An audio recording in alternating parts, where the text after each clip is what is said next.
வணக்க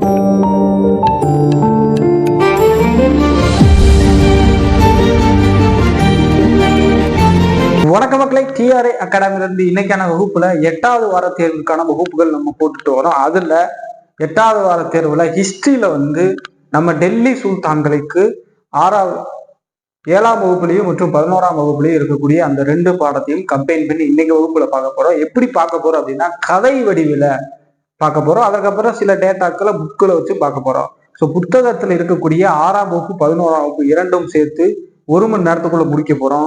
தொடர்ச்சியாக பாருங்க, எந்த ஒரு இடத்துல ஸ்கிப் பண்ணாதீங்க. ஏன் அப்படின்னா கதை வடிவில் சொல்ல போறோம். அந்த கதை வடிவம் நானா சொல்ற போறது கிடையாது. ஏன் அப்படின்னா கதை வடிவம் புத்தகத்தில் இருப்பதை உங்களுக்கு எளிமையான புரியுற வகையில சொல்ல போறோம். ஸோ வீடியோ தொடர்ந்து ஸ்கிப் பண்ண பாருங்க. குப்தர்கள் வீடியோ பார்த்துருந்தீங்க அப்படின்னா உங்களுக்கு இது ரொம்ப எளிமையாக புரியும். அந்த வீடியோ பார்த்தவங்களுக்கு நம்ம சொல்ல தேவையில்ல. ஸோ இந்த வீடியோ ரொம்ப தெளிவாக புரியும். வீடியோ தொடர்ந்து ஸ்கிப் பண்ண பாருங்க. அதே மாதிரி 8வது வார தேர்வுக்கான மேக்ஸ்ல சுருக்குதலுக்கான வகுப்புகள் போட்டிருக்கோம். பார்க்காத நண்பர்கள் அதையும் செக் பண்ணி பாருங்க. இப்ப வாங்க வீடியோக்குள்ள போலாம். இப்ப டெல்லி சுல்தான்கள்லாம் என்ன? இப்ப குப்தர்களை பற்றி பார்த்திருப்போம். குப்தர்களை பார்த்தோம் அப்படின்னா ஸ்ரீகுப்தர், கடோத்கஜன், 1ஆம் சந்திரகுப்தர், சமுத்திரகுப்தர், 2ஆம் சந்திரகுப்தர், குமாரகுப்தர், யாரு ஸ்கந்தகுப்தர், பாலராதித்யர், இப்படி வந்திருப்பாங்க. வரிசையா வந்திருக்கிறதுனால அவங்க குப்தர்கள் முடிச்சிருப்பாங்க. ஆனா இங்க டெல்லி சுல்தான்கள் ஏன் சார் இந்த சுல்தான்கள் அப்படிங்கிறாங்க டெல்லி சுல்தான்களை? ஏன் அப்படின்னா இங்க ஒரு 5 வம்சம் இருக்கும். இதுதான் மெயின். 5 வம்சம் சேர்ந்ததான் டெல்லி சுல்தான்கள். இந்த 5 வம்சமுமே தொடர்ச்சியாக ஆட்சி செஞ்சிருக்க மாட்டாங்க. ஒவ்வொரு வம்சமாக தனித்தனியாக ஆட்சி செஞ்சிருப்பாங்க. ஃபர்ஸ்ட் முதலில் வந்த வம்சம் எது அப்படின்னா அடிமை வம்சம். அதுக்கப்புறம் கில்ஜி வம்சம், அடுத்து துக்ளக் வம்சம், அடுத்து சைது வம்சம், அடுத்து லோடி வம்சம். இது இந்த 3 ரொம்ப இம்பார்ட்டன்ட். இந்த 3 பத்தி தான் அதிகமான கேள்வி வரும். இந்த 2 தேவை மெஜாரிட்டியாக வராது, கொஞ்சம் தான் கொடுத்துருப்பாங்க. இந்த 3 ரொம்ப முக்கியம். இந்த 2ம் பார்த்துக்கலாம். சரி, இதை பார்க்கறதுக்கு முன்னாடி எப்படி டெல்லி சுல்தான்கள் அதோடைய முன்கதை தெரியணும்.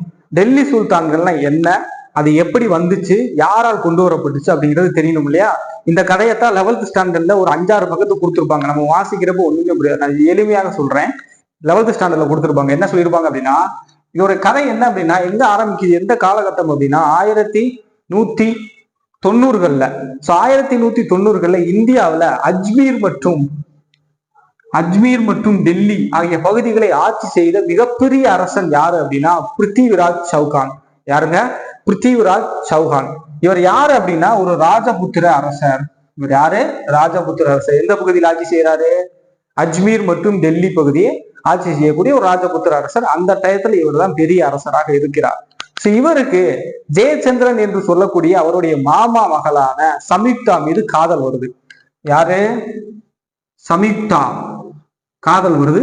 2 பேருமே லவ் பண்றாங்க. யாரு? பிருத்திவிராஜ் சௌகானும் சம்யுக்தா. இவருடைய அப்பா யாரு அப்படின்னா ஜெயச்சந்திரன். இவர் யாரு அப்படின்னா ராஜபுத்திரத்தை சேர்ந்த ஒரு அரசர் தான். இவருக்கு மாமா தான் வேணும். ஆனால் இவருக்கு ஜெயச்சந்திரனுக்கு இந்த சம்யுக்தா மற்றும் பிருத்திவிராஜ் 2 பேரும் லவ் பண்ற விஷயம் தெரியும். சோ அவருக்கு பிடிக்காது. தனது மகளை பிருத்திவிராஜ் சௌகான் கொடுக்க மாட்டார், ஒப்புக்கொள்ள மாட்டார். ஏன்னா அப்படின்னு 2 பேருமே ஒரு அரசர், 2 பேருமே ஒரு ராஜபுத்திர அரசர். ஒருத்தர் கொடுத்தாரு கூட அவர் நாடை இழக்க நேரிடும் சொல்லி அவர் மகளை அவளுக்கு தரமாட்டார்.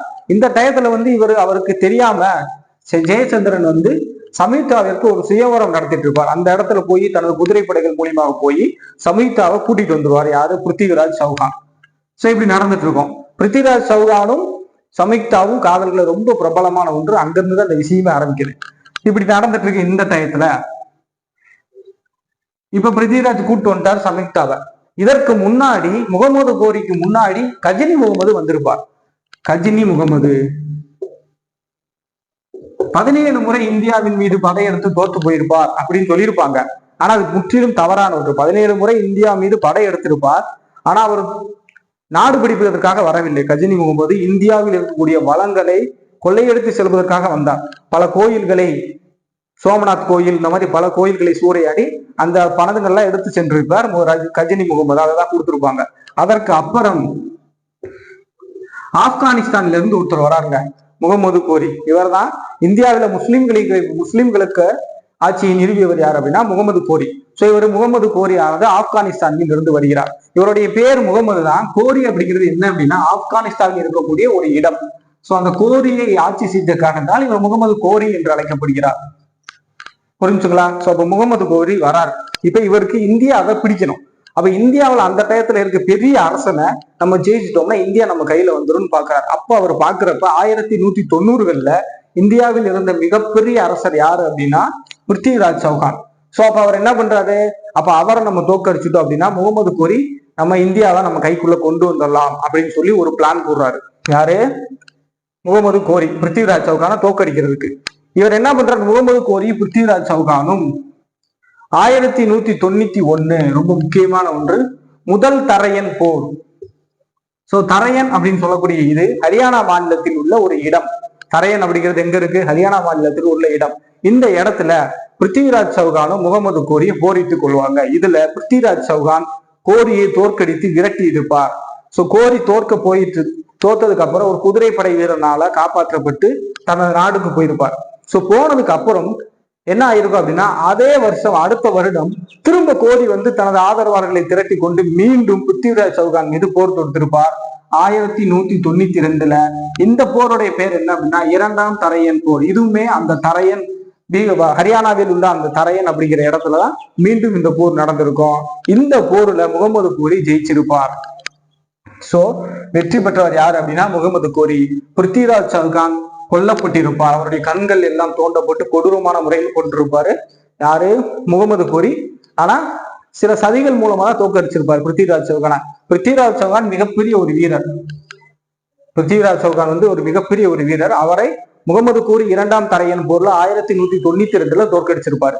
சரி, இப்ப இவரை தோற்கடிச்சிட்டோம். அடுத்து இருக்கிறதுல பெருசு யாருன்னு பாக்குறாரு. அப்பதான் இவருடைய மாமனார் ஜெயச்சந்திரன் இருக்கார் இல்லையா, சமுக்தாவுடைய அப்பா, அவர் இருக்கார். அவரும் ஒரு ராஜபுத்திர அரசர். அவருமே நம்ம தோற்கடிச்சிட்டோம் அப்படின்னா நம்மளுக்கு இந்தியாவில போட்டியே இருக்காதுன்னு சொல்லி முகமது கோரி என்ன பண்றாரு அப்படின்னா 1194 சந்தவார் போர். சந்தவார் அப்படின்னு சொல்லக்கூடிய ஒரு இடத்துல, வட இந்தியாவில் இருக்கக்கூடிய ஒரு இடம், அந்த இடத்துல முகமது கோரிக்கும் ஜெயச்சந்திரனுக்கும் இடையே ஒரு போர் நடக்குது. இப்ப இந்த போர்ல ஜெயிக்கிறது யார் அப்படின்னா முகமது கோரி. ஜெயச்சந்திரன் தோற்று போயிடுறார், முகமது கோரி ஜெயிச்சிடுறார். இப்ப என்ன ஆயிடுச்சு, இந்தியாவில் இருக்கக்கூடிய மிகப்பெரிய ஆட்சியாளர்களான ராமச்சந்திராரி பிருத்திவிராஜ் சௌகானையும் ஜெயச்சந்திரனையும் ஜெயிச்சிட்டாரு முகமது கோரி. இப்ப முகமது கோரி நிறைய பகுதிகளை கைப்பற்றிட்டார். இப்ப கைப்பற்றின பிறகு முகமது கோரி என்ன பண்றாரு அப்படின்னா திரும்ப ஆப்கானிஸ்தானுக்கு போறதுக்கு ஒரு முடிவு பண்றார். அப்ப இந்த பகுதிகளை எல்லாம் யாரிடம் விட்டு செல்வது அப்படின்னு சொல்லி பாக்குறப்ப முகமது கோரி அவருடைய அடிமை பண்டகன். பண்டகன் அப்படிங்கிறது என்ன அப்படின்னா ஒரு பாரசீக வார்த்தை. பாரசீக வார்த்தை பண்டகன் அப்படிங்கிறது என்ன அப்படின்னா பாரசீக வார்த்தை. ஒரு அடிமை அப்படின்னு சொல்லக்கூடிய இராணுவத்திற்கு கீழ் வேலை பார்க்கக்கூடிய ஒரு அடிமை பண்டகன், பாரசீக வார்த்தை. இதை எதற்காக இந்த கொண்டு வருவாங்க அப்படின்னா புத்திரர்கள் இல்லாத, அதாவது மகன்கள் இல்லாத அரசர்கள் இந்த பண்டகங்களை வாங்கி அவங்களுக்கு கீழே கொடுத்துருப்பாங்க. அப்ப இவர் என்ன பண்ணிருப்பாரு அப்படின்னா இந்த முகமது கோரி அவர்கள் இங்கதான் கதையை ஆரம்பிக்குது. அடிமை வம்சத்தின் முதல் வம்சராக இருப்பவர் குத்புதீன் ஐபக் என்ன பண்ணிருப்பாரு, தத்தெடுத்திருப்பாரு. அதாவது பண்டகனா வாங்கியிருப்பாரு. வாங்கி அவரை ஒரு பகுதியின் ஆளுநராக நியமிச்சிருப்பார். அந்த பகுதியின் ஆளுநராக நியமிச்சுட்டு அவர் ஊருக்கு போயிருப்பார். அதுக்கப்புறம் தான் இந்த கதையை ஆரம்பிக்குது. ஃபர்ஸ்ட் இந்த முன்கதை தெரியட்டும், அதுக்கப்புறம் நம்ம ஒவ்வொரு வம்சமா குத்புதீன் ஐபக் எப்படி என்னங்கிறத பார்க்கலாம். முன்கதை புரிஞ்சா, இரண்டு காதல் ஜோடிகளால் ஆரம்பிக்கப்பட்டதுதான் இந்த மொத்த கதையின். யாரு, பிருத்திவிராஜ் சௌகான் மற்றும் சமுக்தா. அவருடைய அப்பா பேரு, சமுக்தாவோட அப்பா பேரு ஜெயச்சந்திரன். இவங்க ரெண்டு பேருமே ராஜபுத்திர அரசர்கள். இந்த டயத்துல முகமது கோரி வராரு. 2 போர்ல இவரை ஜெயிச்சுறாரு, பிருத்திவிராஜ் சௌகான. அதுக்கப்புறம் சந்தவார் போர்ல ஜெயச்சந்திரனையும் ஜெயிச்சுறாரு. இதற்கப்புறம் முஸ்லிம்களின் ஆட்சியான இந்தியாவின் கால் ஊத்தப்பட்டுச்சு. யாரால, முகமது கோரியால. இது புரிஞ்சுக்கலாம். இதான் 11th ஸ்டாண்டர்ட்ல ஃபர்ஸ்ட் ஒரு 6-7 பக்கத்துக்கு கொடுத்துருப்பாங்க. இது மட்டும்தான் இருக்கு. புரிஞ்சா ஓகே. இப்ப அடிமை வம்சம் முதல்ல டெல்லி சுல்தான்கள் அடிமை வம்சம் தான் வருது. இந்த அடிமை வம்சத்தை நடுக்கல் நாட்டியவர் யாரு அப்படின்னா அடிமையாக வாங்கியிருப்பாரு யாரு, முகமது கோரி யார பண்டகனாக வாங்கியிருப்பார் அப்படின்னா குத்புதீன் ஐபக்க அடிமையாக வாங்கியிருப்பார். எந்த பகுதியில வாங்கியிருப்பார் அப்படின்னா கஜினி அப்படின்னு சொல்லக்கூடிய ஒரு இடத்துல இருந்துதான் அவரை முகமது கோரி குத்புதீன் ஐபக்க தன்னுடைய அடிமையாக வாங்கியிருப்பார். இது ரொம்ப முக்கியமான ஒன்று. கஜினி என்று சொல்லக்கூடிய ஒரு இடத்திலிருந்து வாங்கியிருப்பார் முகமது கோரி இவரை பண்டகன் என்று சொல்லுவாங்க. பண்டகன் என்பது ஒரு பாரசீக வார்த்தை. சோ பண்டகன் என்பது ஒரு பாரசீக வார்த்தை. இதற்கு என்ன அர்த்தம் அப்படின்னா அடிமை என்று அர்த்தம். அதாவது பண்டகன் அப்படின்னா புத்திரர் இல்லாதவர்கள், தங்களை இராணுவத்திற்கு கீழ் வேலை பார்க்க ஒரு பண்டகன் என்று சொல்லக்கூடிய ஒருத்தவங்களை நியமிப்பாங்க. அவங்க வந்து மாநில ஆளுநராக நியமிக்கப்படும் தகுதியுடையவர்கள். சோ பண்டகன் அப்படித்தான் முகமது கோரி வந்து குத்புத்தீன் ஐபக்கை வாங்கியிருப்பார். முகமது கோரியின் அடிமை என்று அழைக்கப்படுபவர் யார் என்று கேட்பாங்க. Previous year question, Qutbuddin Aibak. சரி சார், ஏன் சார் இது அடிமை வம்சம் சொல்றாங்க அப்படின்னா, மம்லுக் அப்படின்னு சொல்லி ஒரு வார்த்தை இருக்கு. மம்லுக் அப்படிங்கிறது அரேபியா வார்த்தை. மம்லுக் அப்படி என்றால் அடிமை என்று அர்த்தம். சோ இவர்கள் அடிமையாக யாரு, இவர் முகமது கோரியுடைய அடிமைதான் குத்புத்தீன் ஐபக். அவர் தான் அடிமை வம்சத்தை தோற்றுவித்திருப்பார். சோ இதனால் அடிமை வம்சம் என்று சொல்லப்படுகிறது. மம்லுக் அப்படி என்பது அரேபியா வார்த்தை, பண்டகன் என்பது பாரசீக வார்த்தை. ரெண்டும் ரொம்ப முக்கியமான ஒன்று, குழப்பிடக்கூடாது. சரி, இப்போ ஓகே. இவரை கஜினி அப்படிங்கிற இடத்துல முகமது கோரி அடிமையாக வாங்கியிருப்பார். வாங்கி அவருடைய நம்பிக்கை மற்றும் போர் திறனை பார்த்து முகமது கோரி என்ன பண்ணுவார் அப்படின்னா, ஒரு பகுதிக்கு ஆளுநராக நியமிப்பார். வங்காளம் மற்றும் பீகார் ஆகிய பகுதிக்கு ஆளுநராக நியமிப்பார். யார? குத்புத்தீன் ஐபக்க. இப்படி நடந்து போயிட்டு இருக்க இதே டயத்துல 1206ல முகமது கோரி இறந்து போயிடுவார். சோ முகமது கோரி இறந்ததுக்கு அப்புறம் தன்னை முழு அரசராக அறிவித்துக் கொள்வார். யாரு? குத்புத்தீன் ஐபக். இவர் இறந்த 1206வது வருடத்தில் இருந்துதான் அடிமை வம்சமானது தொடங்குகிறது. 1206 முதல் 1290 வரை, 1206 முதல் 1290 வரை. நான் நடத்துறது எல்லாமே 6th புக் 11th புக்ல இருந்து கம்பைல் பண்ணி நோட்ஸ் மாதிரி கொடுத்துருக்கேன். இந்த நீங்க எடுத்து படிச்சாலே போதுமானது. ஸோ எழுதுறதுனால எழுதி வச்சுக்கோங்க. சோ அப்ப 1206ல இருந்து 1290 இது மொத்த அடிமை வம்சம். இப்ப குத்புத்தீன் ஐபக்குடைய ஆண்டுகள், ஆட்சி ஆண்டுகள் வந்து 1206 முதல் 1210. சோ 4 வருஷம் ஆட்சி செஞ்சிருப்பார். சரி, ஓகே. இவர் ஆளுநராக இருந்திருப்பார். அதுக்கப்புறம் இந்தியாவின் அரசராக மாறி இருப்பார். அடுத்து இவர் முதல்ல லாகூரை தலைநகராக கொண்டு தனது ஆட்சியை நிறுவியிருப்பார். லாகூரை தலைநகராக கொண்டு தனது ஆட்சியை ஆரம்பிச்சிருப்பார். அதற்கப்புறம் தலைநகரை லாகூரிலிருந்து டெல்லிக்கு மாற்றியிருப்பார். மத்திய மற்றும் மேற்கு சிந்த பகுதிகளை வென்றிருப்பார். மத்திய மற்றும் மேற்கு சிந்து பகுதிகளை வென்று ஜெயிச்சிருப்பார். யாரு? குத்புத்தீன் ஐபக். அதே மாதிரி கீழ்கங்கை சமவெளி பகுதிகளை பக்தியார் கில்ஜி என்று சொல்லக்கூடிய ஒரு துருக்கியர் வந்து இவருக்கு உதவி செஞ்சிருப்பார். யார் இந்த பக்தியார் கில்ஜி அப்படின்னா, நாலந்தா பல்கலைக்கழகத்தை வந்து சூறையாடி சென்றிருப்பார் இல்லையா, அவர் தான் இங்க வந்து இவருக்கு வந்து அதனை கைப்பற்றுவதற்கு ஒரு உதவி செஞ்சிருப்பார். யாரு? பக்தியார் கில்ஜி உதவி செஞ்சிருப்பார். யாருக்கு? குத்புத்தீன் ஐபக்கு. எந்த பகுதி ஆட்சி செய்வதற்கு? கீழ்கங்கை சமவெளி பகுதிகளை. அதுக்கப்புறம் ரொம்ப முக்கியமான ஒரு ஒன்று, இவர் கட்டின ஒரு மசூதி இந்தியாவில் மிக பழமையான பெரிய மசூதி. என்னது அது பேர் அப்படின்னா, குவாத் உல்ட் இஸ்லாம் மஸ்ஜித்.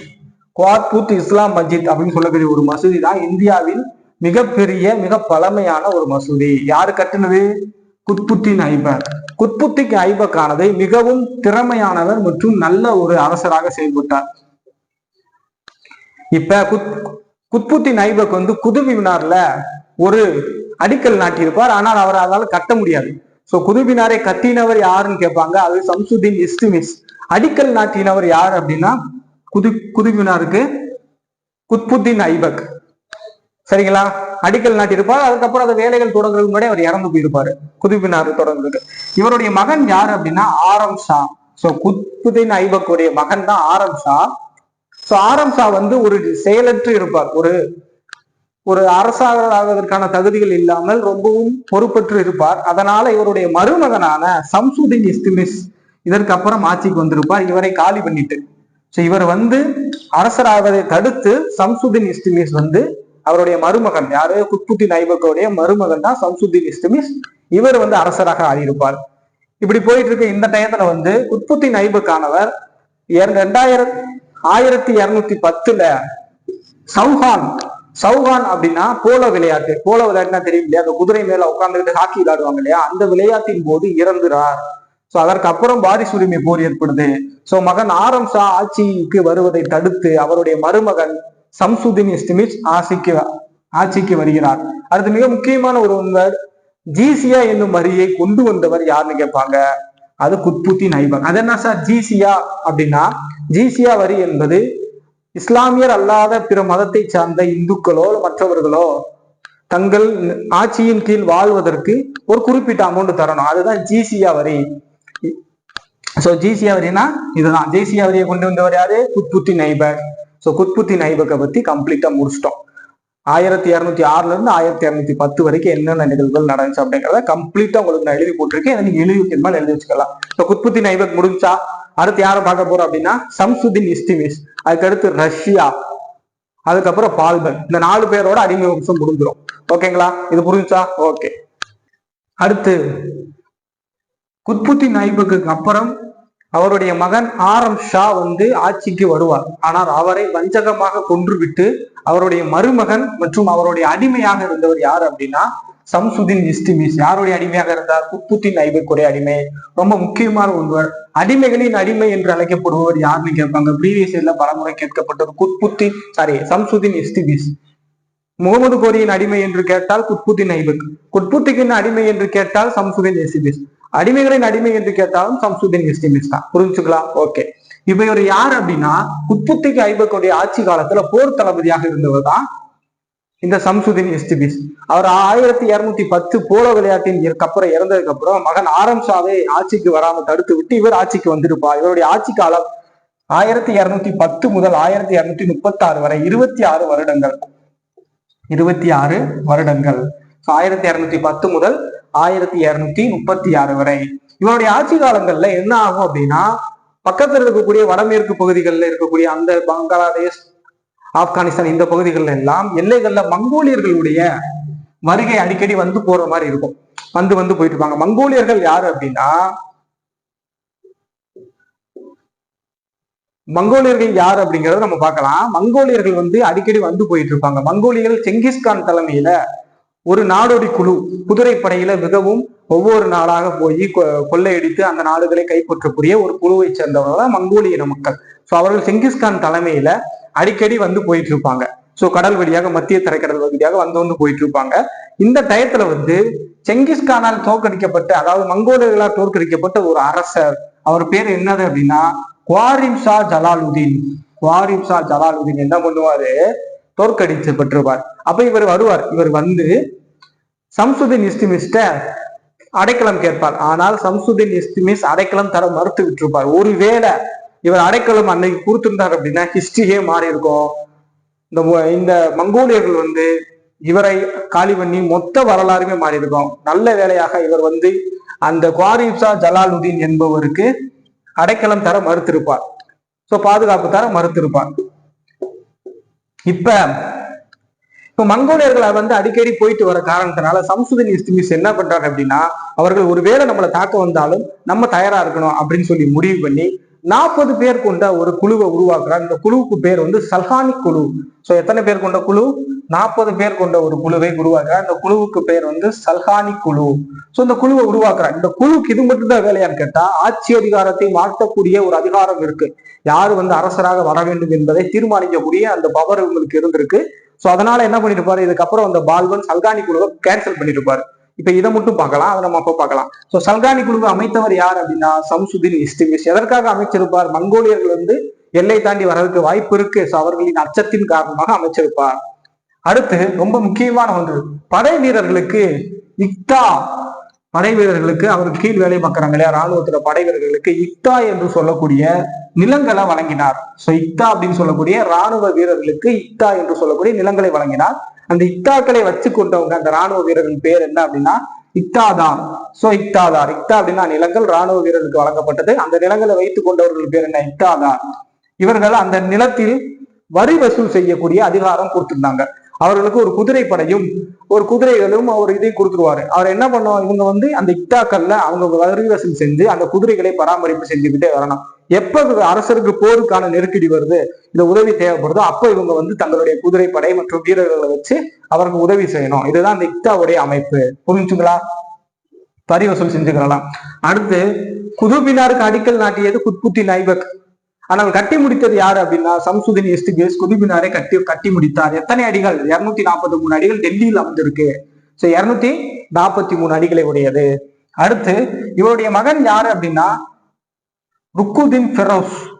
இவருடைய முதல் மகன் ருக்குதீன் ஃபெரோஸ். இவர் இறந்ததுக்கு அப்புறம் 1236 இவர் இறந்ததுக்கு அப்புறம் ருக்குதீன் பெரோஸ் வந்து ஆட்சிக்கு வருவாரு. ஆனா அவரு இறந்துருவார். சோ அப்புறம் மகன் இல்லாத காரணத்தினால் இவருடைய மகள் ரஷ்யா, இவருடைய மகள் என்ன, ரஷ்யா ஆட்சிக்கு வந்திருப்பாங்க.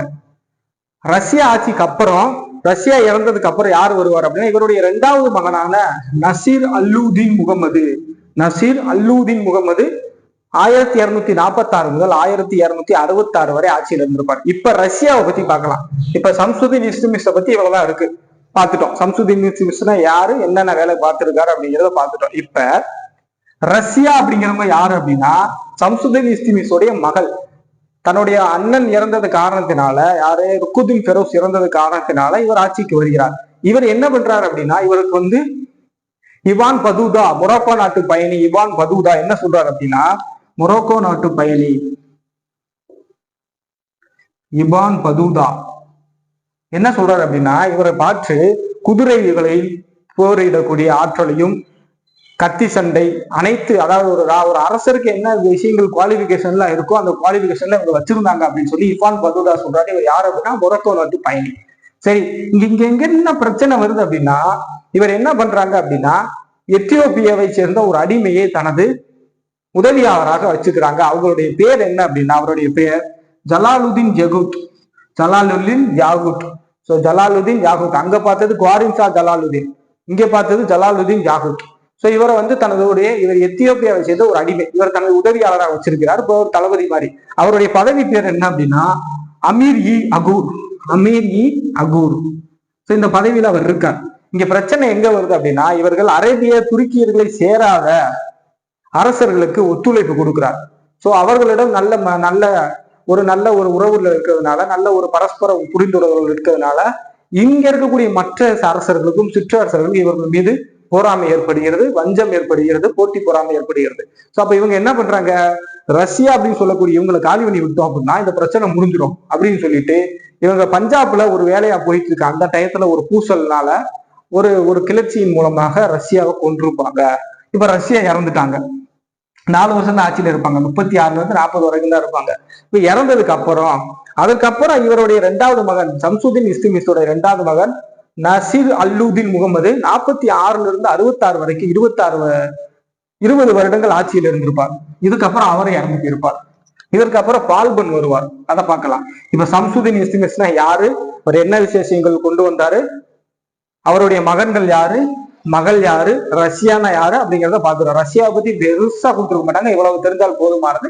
இந்த சல்கானி குழு ரொம்ப முக்கியமான ஒன்று, புரிஞ்சுங்களா. கடைசியாக அடிமை வம்சத்தின் அரசர் யாரு அப்படின்னா கியாசுதீன் பால்பன். இவருடைய ஆட்சி காலமானது 1266 முதல் 1287 வரை இடைப்பட்ட காலங்கள்ல நடைபெறுது. இவர் ஆட்சிக்கு வருகிறார் ரஷ்யா. அவருடைய இரண்டாவது மகன் நசுருதீன் சல்லூதீன், அவருக்கு அப்புறம் இவர் வந்து ஆட்சிக்கு வர்றார். சோ ஒரு ஆட்சிக்கு வந்ததுக்கு அப்புறம் முதல் வேலையாக என்ன செய்யறாரு அப்படின்னா சல்கானி குழுவை ஒழிக்கிறார். சல்கானி குழு அப்படின்னா 40 பேர் கொண்ட குழு. அது ஆட்சி அதிகாரத்தை மாற்றக்கூடிய அதிகாரம் அதற்கு இருக்கு. சோ அப்ப இவர் ஆட்சிக்கு வரப்ப இவருக்கு நிறைய வெறுப்புகள் இருக்கு. ஏன் அப்படின்னா இவர் வந்து அரேபியர் அல்ல, அரேபியர் சாராத ஒருத்தர். இவர் ஆட்சிக்கு வரதுனால அந்த இன மக்கள் வந்து இவர் மீது வெறுப்புணர்வையும் பழி உணர்வையும் வைக்கிறாங்க. சோ அப்ப என்ன பண்றாரு, ஃபர்ஸ்ட் சல்கானி குழுவை ஒழிச்சிடுறாரு. அதற்கப்புறம் தனக்கு எதிராக, நாட்டுக்கு எதிராக யாரெல்லாம் இருக்காங்க என்பதை ஆராய்வதற்காக ஒரு ஒற்றர் குழு ஒன்றை நியமிக்கிறார். சோ ஒரு ஒற்றர் குழுவை நியமிக்கிறார். அதுல யாரெல்லாம் தப்பு செய்யறாங்களோ அவங்க மீதெல்லாம் பழி நடவடிக்கை எடுக்கப்படுகிறது. அதுக்கப்புறம் ரொம்ப முக்கியமானது, கியாசுதீன் பால்பனுடைய அடிமை யாருன்னு கேட்பாங்க, துக்ரிலா கான். சோ கியாசுதீன் பால்பனுடைய அடிமை யாரு, துக்ரில் கான். சோ இவர் என்ன பண்ணிருப்பாரு, இவரை வங்காளத்தின் ஆளுநராக நியமிச்சிருப்பார். யார, துக்ரில் கான பால்பன் வந்து நியமிச்சிருப்பார். நியமிச்ச கொஞ்ச நாள்ல என்ன பண்ணுவாரு, பால்பனுக்கு எதிராக இந்த துக்ரில் கான் ஒரு புரட்சியில ஈடுபடுவார். அப்ப என்ன பண்ணுவார் பால்பன், இவரை கொல்வதற்காக ஒரு அரசு பிரதிநிதி அனுப்புவார். அவர் தான் அமீர் கான். சோ அமீர் கான் என்ற ஒரு அதிகாரி அனுப்புவார். ஆனா அவர் பின்வாங்கி இருப்பார். சோ அதற்கு அப்புறம் நேரடியாக அவரை களத்தில் இறங்கி இந்த துக்ரில் கான் என்பவரை கொலை செய்திருப்பார். இப்ப அங்க வங்காளத்தினுடைய ஆளுநர் பதவி ஃப்ரீயாக இருக்கு. அப்ப இவருடைய மகன் பால்பனுடைய மகன்கள் ஒரு 3 பேர் இருக்காங்க. அதுல முதல் மகன் யார் அப்படின்னா உக்ரா கான் அப்படிங்கிறவரை வங்காளத்தின் ஆளுநராக நியமிச்சிருப்பார். வங்காளத்தின் ஆளுநராக நியமிச்சிருப்பார். யாரை கொன்றுவிட்டு, துக்ரில் கான் தான் கியாசுதீன் பால்பனுடைய அடிமை. சரி, இப்ப புக்கர் கான் வங்காளத்தின் ஆளுநராக நியமிக்கப்பட்டிருப்பார். அடுத்து பாத்தீங்க அப்படின்னா இவர் மியோக்கல் என்று சொல்லக்கூடிய மேவாரை மேற்கு ராஜஸ்தான் பகுதியில் இருக்கக்கூடிய அந்த பகுதி ஒரு முஸ்லிம் இன மக்களை மிக கடுமையாக கண்டித்திருப்பார். ரொம்ப கடுமையாக ஒடுக்குமுறைகளுக்கு ஆளாக்கியிருப்பார். யாரு? மியோக்கல் அப்படின்னு சொல்லக்கூடிய மேவாரை சேர்ந்த ஒரு முஸ்லிம் இன மக்கள் சமூகம், அவங்கள ரொம்ப கடுமையாக சாடி இருப்பார். அதுக்கப்புறம் பாத்தீங்க அப்படின்னா மங்கோலியர்களுடைய யாருடைய ஆட்சியின் கீழே வந்திருப்பாங்க அப்படின்னா செங்கிஸ்கான் கீழே வந்திருப்பாங்க. அவருடைய பேரனான குலுகான் அவர் என்ன பண்ணிருப்பாரு, குலுகானுக்கும் பால்பனுக்கும் இடையே ஒரு உடன்படிக்கை வரும். சட்லஜ் நதி உடன்படிக்கை. இந்த உடன்படிக்கையின்படி என்ன சொல்லுவாங்க அப்படின்னா, நாங்க சட்லஜ் நதியை தாண்டி வரமாட்டோம், நீங்களும் வரக்கூடாது அப்படின்னு சொல்லி பால்பனுக்கும் செங்கிஸ்கானுடைய பேரனான குலுகானுக்கும் இடையே, மங்கோலியர்களுக்கும் இடையே ஒரு புரிந்துணர்வு ஒப்பந்தம் போடப்பட்டிருக்கும். அதுபடி போயிட்டே இருக்கும். ஆனால் இருந்தாலும் பால்பனுக்கு என்ன பயம் அப்படின்னா, ஒருவேளை மங்கோலியர்கள் வந்துட்டாங்க அப்படின்னா என்ன பண்றாரு அப்படின்னா, அவர்கள் வரக்கூடாது என்பதற்காக கோட்டைகளை கட்டுறார். எந்தெந்த கோட்டைகளை எழுப்புறாரு அப்படின்னா பண்டின்டா, சுனம், சாமனா அப்படின்னு சொல்லக்கூடிய இந்த 3 இடங்கள்ல கோட்டைகளை கட்டி வைக்கிறார். யாரு? பால்பன். சரி, இப்ப கோட்டைகளை கட்டிட்டாரு, நல்லாதான் உறவு போயிட்டு இருக்கு. உறவு அப்படி நல்லா போயிட்டு இருந்தாலுமே இங்க என்ன பிரச்சனை வருது அப்படின்னா, ஒரு டயத்துல இவருடைய மகனான இன்னொரு மகன் யார் அப்படின்னா முகமது கான். இரண்டாவது மகன் யாரு? முகமது கான். முகமது கானை மூல்தானுடைய ஆளுநராக இருப்பார். யாரு? இவரு இவருடைய மகன். மொத்தம் 3 மகன்கள் பால்பனுக்கு. முதல் மகன் யாரு? குக்கர் கான். அவர் வங்காளத்தின் ஆளுநர். அதே மாதிரி 2வது மகன் முகமது கான் மூல்தானுடைய ஆளுநர். ஆல்ரெடி நம்ம சட்லஜ் நதி உடன்படிக்கையின்படி 2 பேத்துக்கு பிரச்சனை இல்லை, நாங்களும் தாண்டி வர மாட்டோம் சொல்லி மங்கோலியர்கள் ஊதி கொடுத்திருப்பாங்க. இருந்தாலும் இவருக்கும் ஒரு மங்கோலியாவை சேர்ந்த ஒரு படை வீரருக்கும் ஏற்பட்ட ஒரு மோதல்ல மங்கோலியர் வீரர்களால் இந்த முகமது கான் கொல்லப்பட்டிருப்பார். முகமது கான் கொன்றிருப்பாங்க. சரி, ஓகே. இப்ப முகமது கானும் காலி, இவரும் முடிஞ்சு. அதே மாதிரி இவருடைய ஆட்சி அவையில் பாரசீகத்தை சார்ந்த அமீர் குஸ்ரு என்ற ஒரு அறிஞர் என்பதாக சொல்லப்படுகிறார்கள். அமீர் குஸ்ரு. அடுத்து இவருடைய மகன், இன்னொரு மகன் யாரு அப்படின்னா கைகுபாத்தை பொறுத்த வரைக்கும் அவர் திறமையற்றவர், சிற்றின்பத்தில் திகழ்த்திருந்தார். அப்ப ஆட்சி அதிகாரம் யாரு வருவது என்பது ஒரு போராட்டமானது நடைபெற்றுக் கொண்டிருக்கிறது. அப்ப இவர் சரிபட மாட்டார் சொல்லி கைகுபாத்தோடைய மகன் 3 வயதான கைமாஸ், கைகுபாத்தோட மகன் 3 வயசே ஆன கைமாச அரசு கட்டிலேயே உட்கார வைப்பாங்க ஆட்சியில. இருந்தாலும் அதற்கு நிறைய பிரபுக்கள், பிரதிநிதிகள் எதிர்ப்பை தெரிவித்ததுனால கைகுபாத்தை ஆட்சிக்கு வந்திருப்பார். கைகுபாத்தை ஆட்சிக்கு வந்தாலும் அவர் கீழே இருந்த போர் தளபதியாக இருந்த மாலிக் ஜலாலுதீன் கில்ஜி அவர் தான் பொறுப்பு ஆளுநராக இருப்பார். இவருடைய பேர்ல இவர் செஞ்சு ஆட்சி செஞ்சிருப்பார். யாரு? மாலிக் ஜலாலுதீன் கில்ஜி. இங்க இருந்துதான் கில்ஜி வம்சம் ஆரம்பிக்குது.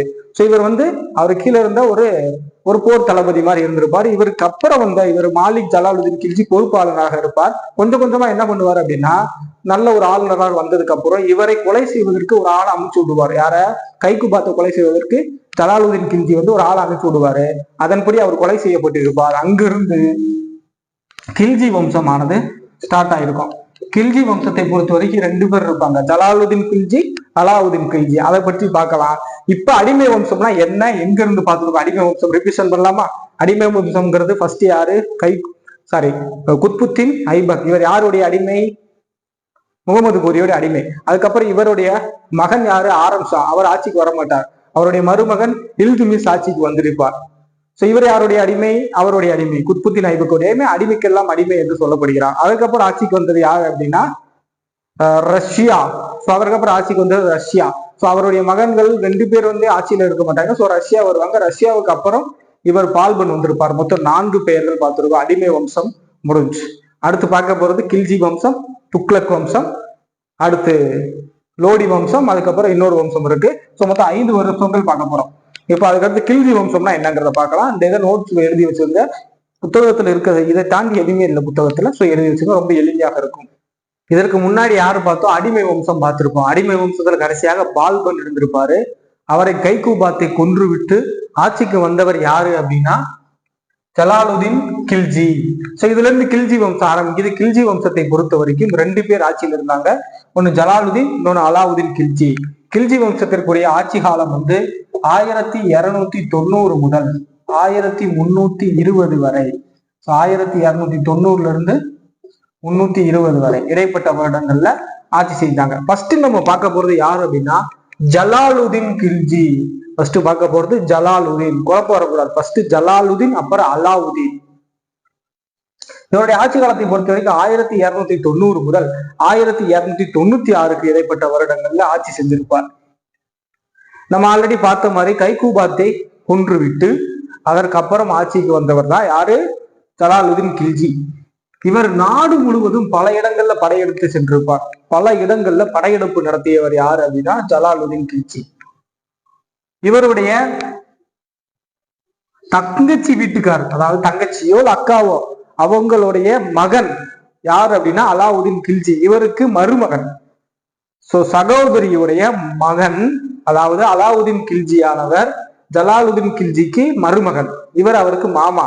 சோ அவர் என்ன பண்ணிருப்பார் அப்படின்னா காராவின் ஆளுநராக பொறுப்பில் இருப்பார். யாரு? காராவின் ஆளுநராக பொறுப்பில் இருந்தவர் யார் அப்படின்னா அலாவுதீன் கில்ஜி. இவரு ஆளுநர் எதற்கு காராவின் ஆளுநராக இருப்பார்? அவர் என்ன பண்ணுவார் அப்படின்னா தக்கான அரசர் தேவகிரிக்கு போய் யாதவ அரசரான ராமச்சந்திரனை தோற்கடித்திருப்பார். ஸோ தக்கான அரசர் தேவகிரி அப்படின்னு சொல்லக்கூடிய தக்கான பகுதியில தேவகிரி அப்படின்னு சொல்லக்கூடிய ஒரு பகுதியில ஆட்சி செய்த யாதவ அரசரான ராமச்சந்திரனை தோற்கடித்து பெரிய பணம் மற்றும் நகை பொருட்களுடைய வந்திருப்பார். வந்து தன்னுடைய மாமாவுடைய ஆட்சிக்கு எதிராக அவர் அவையில் இருந்த அமைச்சர்கள் மற்றும் அரசர்கள் எல்லாத்தையும் தன் பக்கம் இழுத்து பணம் கொடுத்து கையூட்டாக லஞ்சமாக பேரம் பேசி தன் பக்கம் இழுத்து ஜலாலுதீன் கில்ஜியை வஞ்சகமாக கொன்று விடுவார். யாருங்க? அவருடைய தங்கச்சி மகனேவே அலாவுதீன் கில்ஜியை ஜலாலுதீன் கில்ஜியை கொன்று விடுவார். இவ்வாறாக ஜலாலுதீன் கில்ஜி ஆட்சியானது 1296 முடிவடைந்திருக்கும். சோ ஜலாலுதீன் கில்ஜியை பத்தி இவ்வளவுதான் கொடுத்திருப்பாங்க. ஜலாலுதீன் கில்ஜியானவர் மிகச்சிறந்த ஒரு அரசராக இருந்திருப்பார். சோ அதெல்லாம் கொடுத்திருப்பாங்க. இப்ப ஜலாலுதீன் கில்ஜியை கொண்டுட்டாங்க. யாரு? அலாவுதீன் கில்ஜி, அவருடைய மாமா. இப்ப அலாவுதீன் கில்ஜி என்ன பண்றாரு அப்படின்னா அவருடைய ஆட்சி காலத்தை பொறுத்தவரையும் 1296 முதல் 1316 வரை இந்த இடைப்பட்ட வருடங்கள் ஆட்சி செஞ்சவர் யாரு அப்படின்னா அலாவுதீன் கில்ஜி. இவர் தான் டெல்லி சுல்தானியத்தை முதல்ல ஒருங்கமைப்பு செய்தார். அதாவது பறந்து விழுந்து கிடந்த அனைத்து பகுதிகளிலும் ஒருங்கிணைத்து ஒரு மிகப்பெரிய சாம்ராஜ்யமாக மாற்றியவர் யாரு? அலாவுதீன் கில்ஜி. இவர் பஞ்சாப்ல மங்கோலியர்களுடைய படையெடுப்பை தடுக்கிறார். அதே மாதிரி ராஜஸ்தான்ல குஜராத் போன்ற இடங்கள்ல மங்கோலியர் படையெடுப்புகளை தடுப்பதனால இந்த படையெடுப்புகள் எல்லாம் இவருக்கு மேலும் புகழை சேர்க்குது. ஏன்னா மங்கோலியர்களை தடுக்கிறது அப்படிங்கிறது சாதாரண விஷயம் இல்லை. எங்க? பஞ்சாப், ராஜஸ்தான், குஜராத் படையெடுப்பு, வட எல்லை பாதுகாப்பு. சோ இந்த பகுதிகளில் மங்கோலியர்களுடைய படையெடுப்புகளை முறியடிக்கிறார் யாரு? அலாவுதீன் கில்ஜி. அதற்கப்புறம் என்ன பண்றாரு அப்படின்னா வட எல்லையை பாதுகாப்பு செய்து விட்டு அவருடைய ஆட்சியின் கீழே வச்சுட்டு தெற்கு எல்லையான நம்ம பகுதியில் இருக்கக்கூடிய தக்காணம், தமிழ்நாடு இந்த பகுதிகளுக்கெல்லாம் அவருடைய படைத்தளபதியான மாலிக் கபூரை 1310 வருடம் அனுப்பி வைக்கிறார். யார? மாலிக் கபூரை 1310 வருடம் வடக்கு தெற்கு எல்லையை நோக்கி போன்னு சொல்லி பாண்டிய நாட்டு பக்கம் அனுப்பி வைக்கிறார். அவரும் வருகிறார். அங்கிருந்து பெரும் செல்வத்தை எடுத்துக்கொண்டு மீண்டும் 1311 வந்திருப்பார். அங்கிருந்து நிறைய பணங்களை எடுத்துக்கொண்டு திரும்ப மதுரையில இருந்து இங்கே வந்திருப்பதா சொல்லியிருப்பாங்க, டெல்லிக்கு வந்ததா சொல்லியிருப்பாங்க. யாரு? மாலிக் கபூர். அதே மாதிரி முதலாக கொள்ளையடிப்பதிலிருந்து அதற்கு முன்னாடிதான் வரியை கொடுத்திருப்பாங்க. இராணுவர்களுக்கு ஊதியம் கொடுக்காம அதுல இருந்து கொடுத்திருப்பாங்க. முதலாக இவர்களுக்கு இராணுவர்களுக்கு சம்பளத்தை கொடுத்தது யாரு அப்படின்னா அலாவுதீன் கில்ஜி அவர்கள் தான் முதலாக சம்பளத்தை கொடுத்திருப்பார். அதே மாதிரி நிலவரியை முதல்ல விதித்திருப்பார். நிலவரியை விதித்தவர் யாருன்னு கேட்பாங்க. முதல்ல நிலவரியை விதித்தவர் யார் அப்படின்னா அலாவுதீன் கில்ஜி. சோ அதற்கு முன்னாடி வரைக்குமே நிலத்தில் இருந்து உற்பத்தி செய்யக்கூடிய தானியங்களில் ஒரு பகுதியாகத்தான் இருக்கும். அதற்கப்புறம் நிலவரியை விதித்தவர் யார் அப்படின்னா முதல்ல அலாவுதீன் கில்ஜி. இப்ப தெற்கு எல்லைக்கு போன மாலிக் கபூர் வந்து அங்க நிறைய பெரும் செல்வங்களோட வந்துட்டார். அடுத்த ஒரு முக்கியமான பார்க்க போறோம் என்ன அப்படின்னா இந்த நிலவரியை வசூலிக்கலாம். யார் வசூலிப்பா அப்படின்னா அந்த இராணுவ அதிகாரிகள். அந்த இராணுவ அதிகாரிகளா அந்த நிலவரியை வசூலிப்பாங்க. யாரு நிலவரியை வசூலிப்பாங்க? அந்த இராணுவ அதிகாரிகள். யாரு? அந்த சம்பந்தப்பட்ட இல்லத்திற்கு இராணுவ அதிகாரிகள். அவங்கதான் வரி வசூலிச்சு செஞ்சு போய் அலாவுதீன் கில்ஜியில கொடுப்பாங்க. அதே மாதிரி கட்டாய உணவு கட்டாய உணவு அப்படின்னு சொல்லி ஒரு விஷயம் கொண்டு வராங்க. அதாவது தங்கள் பகுதியில் வசிக்கக்கூடிய ராணுவ வீரர்களுக்கு அங்க விளைச்சல்ல கட்டாயமாக ஒரு பகுதியை கொடுக்க வேண்டும், அவர்கள் திடமாகவும் ஆரோக்கியமாகவும் இருக்கிறதுக்கு தானிய கொள்முதல் செய்யறாரு. இப்ப ஒவ்வொரு வட்டமும் தானியம் வந்துகிட்டே இருக்கு. தங்கள் தேவைக்கு போக பாக்கி இருக்கக்கூடிய தானியங்களை சேமிப்பு கிடங்குல சேமிச்சு வைக்கிறார். அப்பயுமே யாரு? அலாவுதீன் கில்ஜி. அதே மாதிரி தூதுக்குழு ஒன்றை, தூதுவர்கள் அதாவது ஒற்றர்களை நியமிக்கிறார். தங்க நாட்டுல எப்படி முக்கியமான விஷயங்கள், அதாவது வணிகம் எப்படி நடைபெறுகிறது என்பதெல்லாம் பார்க்கறதுக்கு ஒரு ஒற்றர்களை நியமிக்கிறார். அதை நம்ம பார்க்கலாம். அதற்கு முன்னாடி ஒரு மிக முக்கியமான ஒரு பொருத்து கொண்டு பார்க்க போறோம். இது நிறைய முறை ப்ரீவியஸ் எல்லை கேட்டிருக்காங்க. அவர் அதாவது வட எல்லை மற்றும் தெற்கு எல்லை பகுதிகளை போய் அலாவுதீன் கில்ஜி போயிருப்பார் இல்லையா, அங்க இருக்கக்கூடிய அரசர்கள் யாரு, அந்த பகுதி என்ன? தேவகிரியை பொறுத்த வரைக்கும் யாதவ அரசர்கள், துவாரசமுத்திரம் பொய்சாளர்கள், வராங்கல் காகத்தியர், மதுரை பாண்டியர்கள். ஸோ இந்த 4மே மிக முக்கியமான ஒரு பொருத்துக. சரி, ஓகே, இது பார்த்துட்டோம். சரி சார், இந்த அலாவுதீன் கில்ஜியோட ஆட்சி காலம் எப்படி இருந்துச்சு அப்படின்னா, அலாவுதீன் கில்ஜி ஆனவர் மிகவும் நேர்மையான மற்றும் திறமையான ஒரு அரசராக இருந்தார். இவருடைய ஆட்சி காலத்துல லஞ்சம், கையூட்டு இந்த மாதிரியான விஷயங்களை எல்லாம் முற்றிலுமாக ஒழித்தார். அதுவும் மட்டும் இல்லாமல் மதுபானங்களை முற்றிலுமாக ஒழித்தார். மது போதைகளை ஒழித்தது மட்டும் இல்லாமல் லஞ்சம் போன்ற விஷயங்களையும் ஒழித்திருப்பார். ஊழல் ஒழிப்பு, மது ஒழிப்பு செஞ்சிருப்பார். அடுத்து என்ன ஆயிருக்கும் அப்படின்னா, 1303 சித்தூர் கலவரம், சித்தூர் போர் அப்படின்னு சொல்லி ஒரு விஷயம் நடந்திருக்கும். இங்க ராஜபுத்திரர்களுக்கும் இங்க டெல்லி சுல்தான்கள், அதாவது இவருடைய ஆட்சி காலத்தில் இருந்த இவர்களுக்கும் ராஜபுத்திரர்களுக்கும் இடையே போர் ஒன்று நடந்திருக்கும்.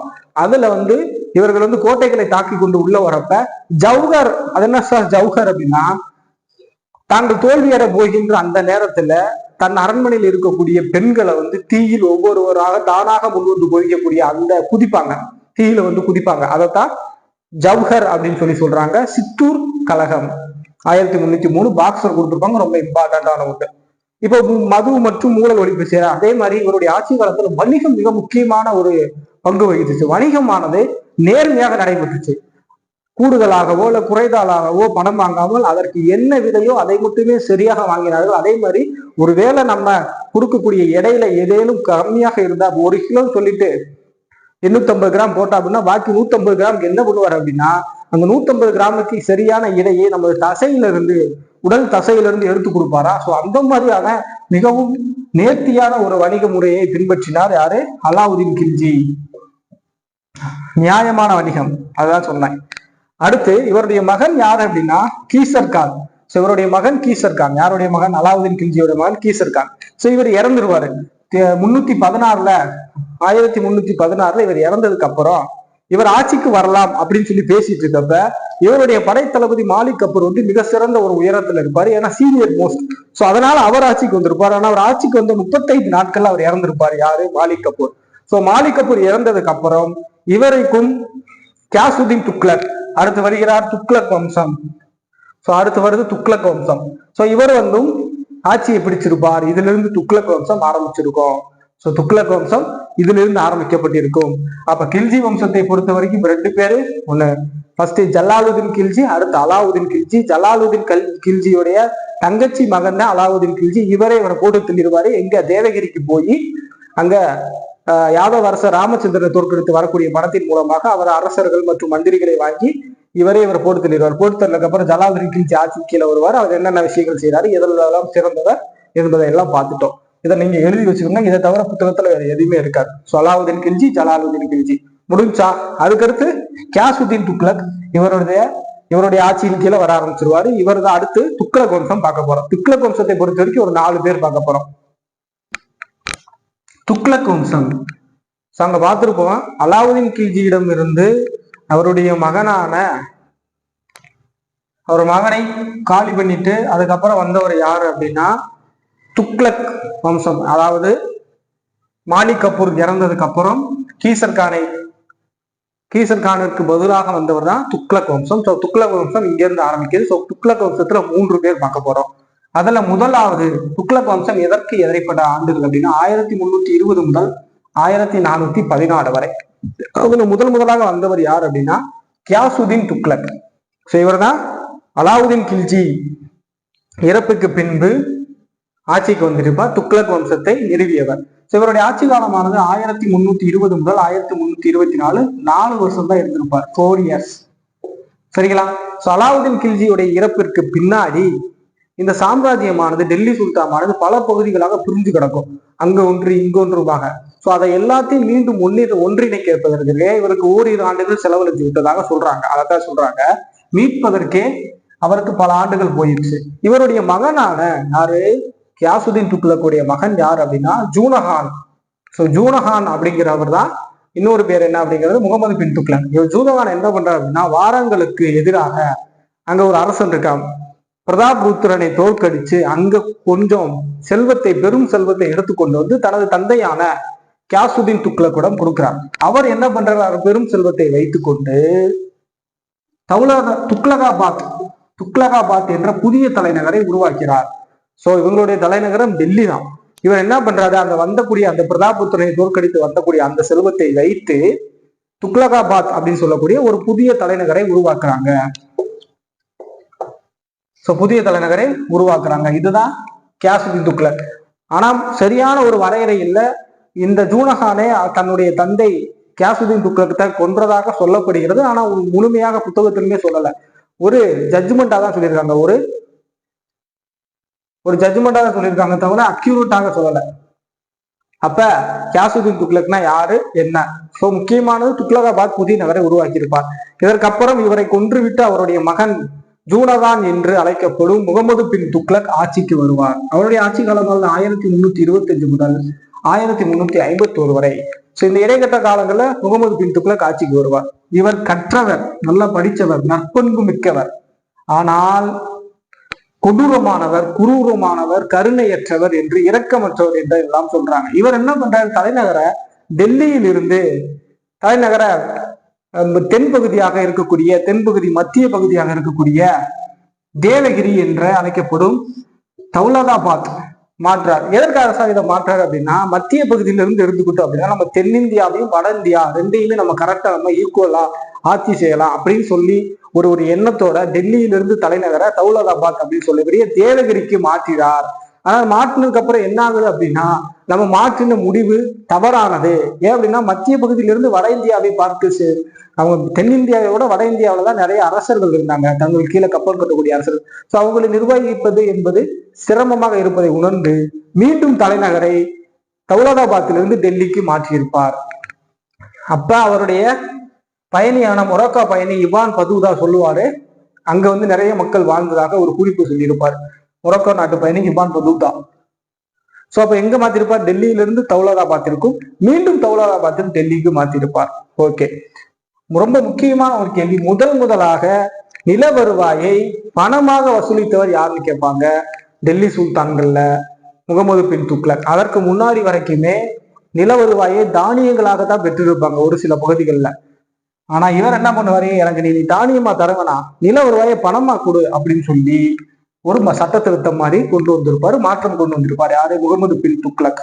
அதே மாதிரி அதற்கு முன்னாடி வரைக்கும் தங்கம் வெள்ளி நாணயங்கள் தான் இருக்கும். இந்த டயத்துல தங்கம் மற்றும் வெள்ளி நாணயம் இருப்பு கம்மியா இருக்கிறதுனால என்ன பண்ணுவார் அப்படின்னா, இவரு உருவம் பொறித்த சீன மற்றும் ஐரோப்பியர்களால் பின்பற்றப்பட்ட ஒரு முறையை கொண்டு வருவார். அது என்ன அப்படின்னா, செம்பு நாணய முறை. இந்த செம்பு நாணயங்களை வெளியிடுவாரு. செம்பு நாணயங்கள் வெளியிட்டதுக்கு அப்புறம் தான் இவங்களுடைய ஆட்சிக்கு மிகப்பெரிய ஒரு ஆப்பாகவே அமைந்தது. ஏன் அப்படின்னா, செம்பு நாணயங்களால எளிதில் எல்லாத்துக்கும் கிடைக்கும். சந்தைகள்ல கள்ள நாணயங்கள், கலப்பு நாணயங்கள் நிறைய புழக்கத்திற்கு வருது. இதனால அரசு திவாலாகி போகிறது. செப்பு நாணயங்கள் ரொம்ப முக்கிய பங்கு வகித்துச்சு, அரசு திவாலாகியே போயிடுச்சு. இப்ப நிறவரிய எனக்கு தானியமா வேணா பணமா கொடுன்னு சொல்லிட்டாரு. அப்ப என்ன ஆகுது அப்படின்னா, இது நிறைய ப்ரெஷர்ஸை உண்டாக்குது. அப்போ தோவா அப்படின்னு சொல்லக்கூடிய அந்த பகுதியில் நிலவரியை நாங்க நிறைய எங்களுக்கு அதிகமாக இருக்குன்னு சொல்லி விவசாயிகள் ஃபர்ஸ்ட் மன்றாடுறாங்க. அதுக்கப்புறம் இது நாங்க இல்லை குறைக்கவே முடியாது, நீங்க கண்டிப்பா கட்டி ஆகணும்னு சொன்ன காலத்துல புரட்சியில ஈடுபடுறாங்க விவசாயிகள். எந்த பகுதி, தோவா அப்படின்னு சொல்லக்கூடிய அந்த பகுதி இல்ல. அதுக்கப்புறம் இவருக்கு இப்படி போயிட்டு இருக்கு. இதே டயத்துல இப்ப அரசு திவாலாகுது, விவசாயிகளும் இவருக்கு எதிராக திரும்புறாங்க. இப்ப அவுத், முல்தான், சிந்து, இது 3 மாகாணங்கள். இந்த 3 மாகாண ஆளுநர்களும் கிளர்ச்சி செய்யறாங்க. நாங்க உங்களுக்கு அடிபடிய மாட்டோம் என்று அவுத், முல்தான், சிந்து மாகாண ஆளுநர்கள் கிளர்ச்சியில ஈடுபடுறாங்க. அப்ப முன்னாள் படை வீரராக இருந்த, இவர் கீழே படை வீரராக இருந்த பாமிலி என்று சொல்லக்கூடியவர் தௌலதாபாத்தை சுற்றி இருந்த பகுதிகளை தன் வசம் கையகப்படுத்துகிறார். கையகப்படுத்தி அதனை பாமினி அரசு என்று சுதேசி அரசாக அறிவித்துக் கொள்கிறார். இவர் கீழே ஆட்சியிலிருந்து விடுபடுவாங்க முகமது பின் துக்ளக் கீழே. ஸோ அப்ப பாமினி அரசு வந்துருச்சு. அதுக்கப்புறம் பாருங்க 1335 மதுரை அரசு தனி சுல்தானியமாக மாறிடுது. வங்காளம் 1346 மாறுது. ஸோ வேளாண்மைக்கு என்ன தனியாக ஒரு துறையை உருவாக்குறார். அந்த துறை பேர் என்ன அப்படின்னா திவான்கி அமீர் கோஹி. திவான்கி அமீர் கோஹி. ஸோ அப்ப இங்க எங்க பிரச்சனை ஆகுது? ஃபர்ஸ்ட் தலைநகர டில்லியிலிருந்து தேவகிரிக்கு மாத்திருப்பார், தௌலதாபாத்திற்கு. மீண்டும் தௌலதாபாத்திலிருந்து டெல்லிக்கு மாத்திருப்பார். மாத்தினதுக்கு அப்புறம் செப்பு நாணயங்களை வெளியிட்டிருப்பார். அங்கேயே ஆரம்பிச்சது பிரச்சனை. ஸோ செப்பு நாணயங்களை வெளியிட்டதுனால அரசு திவாலாகிறது. திவாலானதுக்கு அப்புறம் என்ன ஆகுது அப்படின்னா அரசு நில வருவாயை பணமாக தான் வசூலிக்குது. ஸோ அப்போ தோவா பகுதியில விவசாயிகள் கிளர்ச்சியில் ஈடுபடுறாங்க. அதுக்கப்புறம் தங்களுக்கு கீழே இருந்த ஒவ்வொரு மாகாணங்களாக தங்களை சுதேசிய பிராந்தியங்களாக அறிவிக்க தொடங்கிச்சு. அது எது என்னன்னு பார்த்திருக்கோம். அவுத் முத்தால் சிந்து, அதுக்கப்புறம் பாமினி, அதுக்கடுத்து மதுரை சுல்தானியம், வங்காளம். ஸோ அவ்வளவுதாங்க. ஸோ கியாசுதீன் துக்ளக், முகமது பின் துக்ளக். இதற்கு அப்புறம் வந்தவர் தான் ஃபிரோஸ் ஷா துக்ளக். ஃபிரோஸ் ஷா துக்ளக் அவரை பார்க்கலாம். அவர் ரொம்ப பெருசு. அவரை பத்தி நிறைய கேள்வி வரும். ஸோ அவரை நம்ம தனியாகவே பார்க்கலாம். ஸோ ரொம்ப குழப்பிடக்கூடாது. துக்ளக் வம்சத்துல மொத்தம் 3 பேர். நம்ம பார்த்திருக்கிறது கியாசுதீன் துக்ளக் மற்றும் முகமது பின் துக்ளக். இவருடைய மகனான ஃபிரோஸ் ஷா துக்ளக்கை பத்தி பார்க்கலாம். அடுத்து துக்ளக் வம்சத்துடைய கடைசி அரசரான ஃபிரோஸ் ஷா துக்ளக். இவர் யாரு அப்படிங்கிறது தெரிஞ்சுக்கணும். ஃபிரோஸ் ஷா துக்ளக் ஆனவர் கியாசுதீன் துக்ளக்குடைய தம்பி. பெயர் ரஜப். அவருடைய மகன் தான் ஃபிரோஸ் ஷா துக்ளக். ஸோ ரஜப் மற்றும் இவருடைய அம்மா பேர் என்ன அப்படின்னா ஜாட். ஸோ ரஜப் மற்றும் ஜாட் தம்பதிகளுக்கு மகனாக பிறந்தவர் தான் ஃபிரோஸ் ஷா துக்ளக். இந்த ரஜப் அப்படிங்கிறவர் யார் அப்படின்னா கியாசுதீன் துக்ளக் இருக்கார் இல்லையா, அவருடைய தம்பி. ஸோ அவர் ஆட்சியில் இருக்கும் போதே, கியாசுதீன் துக்ளக் ஆட்சியில் இருக்கும் போதே இவர் 7 வயதாக இருக்கும் போதே, யாரு ஃபிரோஸ் ஷா துக்ளக் 7 வயசா இருக்கிறப்ப அவருடைய அப்பா ரஜப் ஆனவர் இறந்திருப்பார். ஸோ அவருக்கு கீழே இவருடைய ஆட்சியின் கீழே தான் இருந்திருப்பார் கியாசுதீன் துக்ளக் கீழே. அப்போ ஒரு மாகாணத்திற்கு கீழே 12,000 குதிரைகளை கொண்ட ஒரு படைக்கு தளபதியாக ஃபிரோஸ் ஷா துக்ளக்கு நியமனம் செஞ்சிருப்பார். அதுக்கப்புறம் முகமது பின் துக்ளக் இறந்ததுக்கு அப்புறம் இவர் ஆட்சிக்கு வந்திருப்பார். இவரை பொறுத்த வரைக்கும் ரொம்பவும் அமைதியானவர், போரை விரும்பாதவர். ஸோ இவர் கிளர்ச்சியை அடக்க முடியவில்லை, கிளர்ச்சியை கண்டுக்கிறதுல, பிரிந்து சென்ற மாகாணங்களை திரும்ப வாங்கணும் அப்படிங்கிறதுல இவர் கவனம் செலுத்தல. இவருடைய ஆட்சி காலமானது 1351 முதல் 1388 வரை. ஸோ பிரிந்த மாகாணங்களை திரும்ப வாங்கணும் அப்படிங்கிறது அதன் மேலே கவனம் செலுத்தல. அடுத்து பாத்தீங்க அப்படின்னா தக்கான பகுதியில் ஒரு பிரச்சனை வருது. அந்த பிரச்சனைகளை தலையிடக்கூடி அவர்கள் அழைப்பு விடுத்தும் அந்த அழைப்பை அவர் செவிமடுக்கவில்லை. அப்போ இவர் எவ்வளவு ரொம்ப அமைதியான குணம் உள்ளவர் அப்படிங்கிறது தெரிஞ்சுக்கலாம். அதுக்கப்புறம் இவருடைய ஆட்சி காலத்துல கால்வாய் பராமரிப்பு பணிகள் ரொம்ப சூப்பராக நடைபெற்றுச்சு. கால்வாய்களை தூர்வாரும் பணி, புதிய கால்வாய்களை அமைத்தல் போன்ற பணிகள் ரொம்ப சூப்பராக நடைபெற்றுச்சு. இவருடைய ஆட்சி காலத்துல சூபி துறவிகளும் பிற மதத்தை சார்ந்த மத தலைவர்களும் ஒன்றாக ஒரே பார்வையின் கீழே நடத்தியிருப்பாரு. யாரு? ஃபிரோஸ் ஷா துக்ளக். அதான் சொல்றாங்க. அதே மாதிரி இவர் இஸ்லாமிய சட்டங்களால் ஏற்றப்படாத, விதிக்கப்படாத ஏனைய வரிகளை ரத்து செஞ்சிருப்பார். ஜிசியா போன்ற வரிகளை இவர் ரத்து செஞ்சிருப்பார். அங்கீகரிக்கப்படாத வரியை ஒழித்திருப்பார். அதே மாதிரி வேளாண்மையை மேம்படுத்தியிருப்பார். இவர் வேளாண்மையை ரொம்ப அற்புதமாக மேம்படுத்தியிருப்பார். 1200 புதிய தோட்டங்களை அமைத்திருப்பார். புதிய தோட்டங்களை இவர் அமைச்சிருப்பார். அதே மாதிரி 30 தோட்டங்களை அலாவுதீன் கில்ஜி பழைய தோட்டங்களாக வச்சிருப்பார். அந்த 30 தோட்டங்களை இவர் எடுத்து புறணமைப்பு செஞ்சிருப்பார். அது மறுசீரமைப்பு வேலைகளை செஞ்சிருப்பார். ஸோ 1200 தோட்டங்கள் இவர் அமைச்சது, 30 தோட்டங்கள் புறணமைப்பு செய்தது. இது ரொம்ப முக்கியம். அடுத்து இவர் ரொம்ப ஒரு உன்னதமான சிந்தனை உள்ளவர். அடிமைகளுக்கென புதிதாக ஒரு அரசு துறையை நியமனம் செய்கிறார். தனியாக ஒரு துறையை அடிமைகள் இருக்காங்க இல்லையா, கைதிகள், இவங்களுக்காக உருவாக்குறார். அதுல 1,80,000 பேர் அடிமைகள் இருந்திருக்காங்க, கைதிகள் இருந்திருக்காங்க. அதுல 12,000 பேர் கைவினை கலைஞர்கள். அதுல 12,000 பேர் கைவினை கலைஞர்கள் உள்ளார்கள். ஸோ அவருடைய அமைச்சரான கான் ஜாகன் மகுல், இவருக்கு கீழே 2000 பெண் அடிமைகள் இருந்ததாக சொல்றாங்க. இது பாக்ஸ்ல கொடுத்துருப்பாங்க. ரொம்ப முக்கியமான ஒரு விஷயம். ஸோ இவ்வளவுதான். ஸோ ஃபிரோஸ் ஷா துக்ளக்கை பத்தி வேற எதுவும் கொடுக்கல. ஸோ ஃபிரோஸ் ஷா துக்ளக்னா யாரு? ரஜப் ஜாட் தம்பதிகளுக்கு பிறந்தவர். என்னென்ன வேலைகளை பண்ணியிருக்கிறார்? ஜிசியா வரியை ஒழித்திருப்பாரு. 1200 புதிய தோட்டங்கள், 30 பழைய அலாவுதீன் கில்ஜி உருவாக்கி அந்த தோட்டங்களை புறணமைத்திருப்பாரு. நீர்ப்பாசன வசதிகளை கொண்டு வந்திருப்பார். 1,80,000 அடிமைகளுக்கான புது துறையை உருவாக்கி இருப்பாரு. அவ்வளவுதாங்க. ஸோ இப்ப துக்ளக் வம்சம் முடிஞ்சிருச்சு. துக்ளக் வம்சத்துல இவர் இறந்து போயிருப்பாரு. யாரு? ஃபிரோஸ் ஷா துக்ளக் இறந்ததுக்கு அப்புறம் 10 ஆண்டுகளுக்கு அப்புறம் 1398 ஆஃப்டர் 10 இயர்ஸ் தைமூர் சாமர்கண்ட் என்று சொல்லக்கூடிய அந்த பகுதியில் இருந்த மக்கள்னா யார் அப்படின்னா தைமூர். இவர்கள் தாமர்லைன் என்பவரின் தலைமையின் கீழே தைமூர் டெல்லி மற்றும் பஞ்சாப் ஆகிய பகுதிகளை 1938 டிசம்பர் மாசத்துல தாக்கி அங்க இருக்கக்கூடிய தங்கம், வெள்ளி, பணம் எல்லா விஷயங்களையும் கொள்ளையெடுத்து போயிருப்பாங்க. யாரு? தாமர்லைன் சொல்லக்கூடிய தைமூர்கள் டெல்லி மற்றும் பஞ்சாப் ஆகிய பகுதிகளில் கொள்ளையெடுத்து சென்றிருப்பாங்க. போற வழியில தாமர்சன்ட்ல தங்களுக்கு தேவையான கலைகள் மற்றும் கட்டிடக்கலை வேலை செய்யறாங்க இல்லையா, அவங்க பகுதிகளில் இருக்கக்கூடிய நிறைய விஷயங்கள், கலை கட்டிடக்கலை நிபுணர்களை தேவைன்னு சொல்லி இந்தியாவில் இருக்கக்கூடிய கலை கட்டிட நிபுணர்களை கூடிய அழைத்து கொண்டு போயிருப்பாங்க. இது தாமர்லைன் படையெடுப்பு, தைமூர் படையெடுப்பு. ஸோ அப்போ துக்ளக் வம்சம்னா என்ன? கியாசுதீன் துக்ளக், முகமது பின் துக்ளக், ஃபிரோஸ் ஷா துக்ளக் 3 பேர் பார்த்துருக்கோம். அதுக்கடுத்து தைமூருடைய படையெடுப்பு. அதற்கு அப்புறம் 2 வம்சம் இருக்கு, அது என்னங்கிறத பார்க்கலாம். சையது அரச வம்சம். ஸோ இப்ப தைமூர் படையெடுப்புல தைமூர் டெல்லி, மீரட், பஞ்சாப் ஆகிய பகுதிகளை கைப்பற்றிருப்பார். கைப்பற்றின பிறகு அவர் திரும்ப தன்னுடைய நாடுக்கு செல்லும் போது, சாமர்கண்டுக்கு செல்லும் போது இந்திய அரச பிரதிநிதி ஒருத்தரை நியமிச்சுட்டு போவார். அவர் தான் கீசர் கான். சோ சையது அரச வம்சத்தை நிறுவியவர் யார் அப்படின்னா கீசர் கான். உங்களுடைய அரச வம்சமானது 1414 முதல் 1451 வரை இடைப்பட்ட காலம். முதல் அரச வம்சர் யார் அப்படின்னா கீசர் கான் 1414 இந்த சையது அரச வம்சத்தை நிறுவியிருப்பார். சோ அதற்கு அப்புறம் இதன் கடைசி அரசர் யார் அப்படின்னா 1451 வருடம் ஆலம் ஷா. சோ இவர் ஆலம் ஷா ஆட்சியில் இருப்பாரு. இவர் எனக்கு வேண்டாம், நான் அரச பதவியை துறக்கிறேன், ராஜராமா செய்கிறேன் என்று சொல்லிவிட்டு போன டெல்லி சுல்தான்களே ஒரே அரசர் இவர் தான். இது ஒரு முக்கியமான ஒரு ஒன்வர். சோ ஆலம் ஷா பதவியை துறந்ததுக்கு அப்புறம் பஞ்சாபின் ஆளுநராக, அப்ப ஆலம் ஷா கீழே இருந்த பஞ்சாபின் ஆளுநர் யாரு அப்படின்னா பகலுல்லால் லோடி.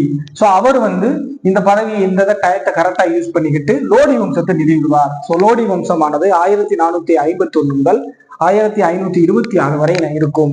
சோ பகலுல்லால் லோடி பஞ்சாபுடைய ஆளுநராக இருப்பார். அவர் தான் லோடி வம்சத்தை நிறுவுவார். அதற்கு அப்புறம் 1489 அவருடைய மகன் சிக்கந்தர் லோடி ஆக்ராவை தலைநகராக கொண்டு ஆட்சி செய்திருப்பார் 1489.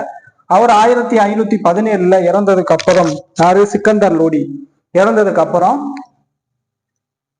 அதுக்கப்புறம் வந்தவர் யார் அப்படின்னா அவருடைய மகன் சிக்கந்தர் லோடியோட மகன் தான் இப்ராஹிம் லோடி. இவர் தான் லோடி வம்சத்தின் கடைசி அரசர். இவருக்கும் பாபர் முகலாய பேரரசருக்கும் இடையே 1526 பானிபட் போர் நடைபெறும். அந்த பானிபட் போர்ல இவங்க தோற்கடிக்கப்பட்டிருப்பார்கள். பாபர் வெற்றி பெற்று அதற்கப்புறம் இந்தியாவுல முகலாயர்கள் ஆட்சியை நிறுவியிருப்பார். ஸோ இதோட டெல்லி சுல்தான்களுடைய ஆட்சி முடிவு வருது. எப்ப? பானிபட் போர்க்களத்துல. ஸோ 4 வம்சம் பார்த்திருக்கோம், 5 வம்சங்கள் பார்த்திருக்கோம். முதல் வம்சம் அடிமை வம்சம், 2 துக்ளக், அடுத்து கில்ஜி, அடுத்து சையது வம்சம், அடுத்து லோடி வம்சம். ஸோ 5 வம்சங்களையும் பார்த்திருக்கோம். 5 வம்சமே 7வது மற்றும் 11வது புத்தகத்தில் இருக்கக்கூடிய 2 பாடத்தையும் கம்பைன் பண்ணி உங்களுக்கு நான் எடுத்து கொடுத்துருக்கேன். இந்த வீடியோவை பார்த்து இந்த நோட்ஸ் நீங்க எழுதி வச்சுக்கோங்க. முதல் தடவை பார்க்குறப்ப என்ன சார் 1 மணி நேரம் 2 மணி நேரம் 1 மணி நேரம் ஆகுது அப்படின்னு தோணலாம். அந்த நோட்ஸ் நீங்க எடுத்து வச்சிட்டீங்க அப்படின்னா ஒரு தடவை நீங்க படிச்சதுக்கு அப்புறம் அடுத்து நீங்க எப்போ படிச்சாலும் அந்த நோட்ஸ் வச்சு ஒரு தடவை பார்த்துட்டே போயிடலாம். புத்தகத்தை எடுக்க வேண்டிய அவசியம் இல்லை, ஏன்னா கம்ப்ளீட்டா நம்ம முடிச்சிருக்கோம். அதே மாதிரி டெல்லி சுல்தான்கள் இந்திய சாரசானி கட்டிட பணி அந்த முறையை பின்பற்றிருப்பாங்க. சாரசானி, இந்தோ சாரசானிக் அப்படின்னு சொல்லி அந்த கட்டிட பணியை பின்பற்றிட்டு இருப்பார்கள். ஒரு சில விஷயங்கள் மட்டும் புத்தகத்துல இந்தந்த நூலுக்கான ஆசிரியர்கள் மட்டும் இருக்கும், அதை மட்டும் நீங்க குறிப்பெடுத்துக்கோங்க. பாக்கி எல்லா விஷயத்தையும் நான் கவர் பண்ணி முடிச்சிட்டோம்.